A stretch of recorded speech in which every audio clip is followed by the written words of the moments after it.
అస్సలాముఅలైకుం. Hi everyone, welcome back to my channel. నేను మా అత్త కలిసి ఇలా కారం చుట్టాలు చేసాము. చాలా క్రిస్పీగా టేస్టీగా ఉన్నాయి. ఎలా చేసామో మీకు చూపిస్తాను, చూడండి ఫ్రెండ్స్.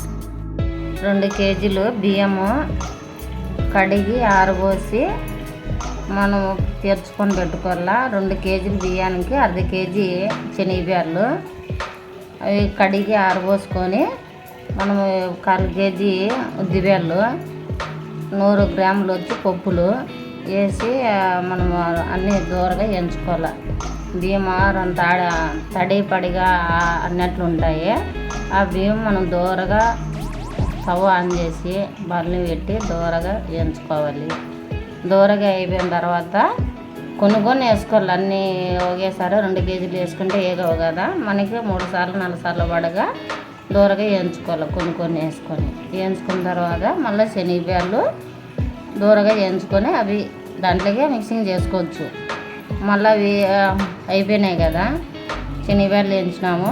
మళ్ళీ మనకి ఉద్దిబ్యాళ్ళు కూడా దూరగా వేయించుకోవాలి. ఉద్దిబ్యాళ్ళు వేయించుకున్నాం కదా దూరగా, మళ్ళీ దాంట్లోకే వేసేసింది.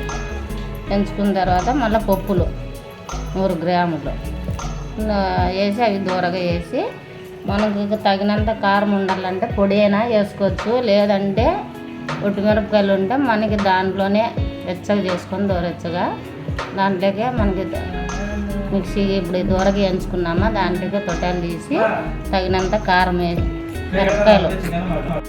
మిరపకాయలు తొట్టాలు తీసుకొని మనకి కారం తగినంత 2 కేజీలు బియ్యము, 1/2 కేజీ శనగబ్యాళ్ళు, 1/4 కేజీ ఉద్దిబ్యాళ్ళు, 100 గ్రాములు అన్నీ కలిపి 3 కేజీలకు వస్తాయి.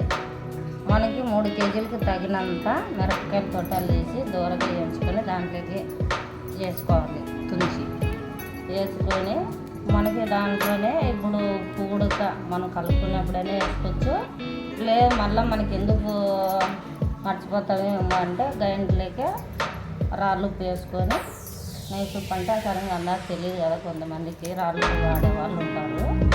మనకి రాళ్ళు ఉప్పు తగినంత వేసుకుంటే మనకి మనం ఉప్పు నీళ్ళు వేసి కలుపుకోవచ్చు. లేదనుకో వేడి నీళ్ళు కలుపుకుంటే కటుకు వస్తాయి, చన్నీళ్ళలో కలుపుకుంటే మెత్తుకు వస్తాయి, మెత్తగా బాగా ఉంటాయి. బాగా వేయించుకోవాలి దూరగా, పచ్చిగా లేకుండా. పిండి మనం అంతే వేసుకుంటాం కాబట్టి చన్నీళ్ళు తీసుకొని బాగా లూజ్గా కలుపుకోవాలి. కలుపుకొని చెక్కలు పావు తీసుకొని మనం ఇప్పుడు స్టవ్ ఆన్ చేసి బాండి పెట్టి నూనె 1 కేజీ నూనె పోయాలి. నూనె బాగా వేడెక్కించి మనం కలుపుకొని పెట్టుకుంటాం కదా పిండి, అది చెక్కలు పావులోకి దాంట్లోకి వేసుకొని మనం చుట్లు రౌండ్గా తిప్పుకోవాలి. రౌండ్గా తిప్పుకొని నూనె వేడెక్కింది కదా మనం దాంట్లో నూనెలోకైనా వేసుకోవచ్చు, లేదంటే కప్పికి 2 కదా మనకి మనం వేసుకునేవి దాని మీద ఒత్తుకొని నూనెలోకి అట్లా వెనకపక్క అట్లే నూనెలోకి పడేటట్టుగా వేసుకొని మేము వేస్తాం చూడండి. అది తీసి మనం దూరగా వేయించుకొని ఆయిల్ అంతా అట్లే వేస్తే ఇది మెత్తగా అయిపోతాయి. ఆయిల్ అంతా బాగా కారేటట్టుగా పెట్టుకొని పేపర్ వేసుకొని పేపర్ మీద పెట్టి అన్నీ బాగా ఎడలు కూడా పెట్టుకొని ఆరిన తర్వాత ఒక కరం అంటాయి. అట్లా నూనె అది ఏమంటుకోదు, పేపర్ వేసి వేసింటాం కాబట్టి ఆరినిచ్చి మనకి చేతికి కూడా నూనె తగలదు. మనకి బాగా కరం అంటాయి. మనకి మధ్యాహ్నం పూట్ల ఏం తినాలా అనుకుంటాం, సాయంత్రం పూట్ల టైంపాస్ అనేది తినచ్చు. నైస్గా ఉంటాయి కాబట్టి బొరుగులోకి కలుపుకోవచ్చు. పిల్లలు బాగా ఇష్టపడతారు, బాగా టేస్ట్గా ఉంటాయి. మీరు కూడా చేసుకొని మేము చేసినవి నచ్చినట్లయితే మీరు కానీ ఒకసారి ట్రై చేసి చేయండి, బాగా ఉంటాయి.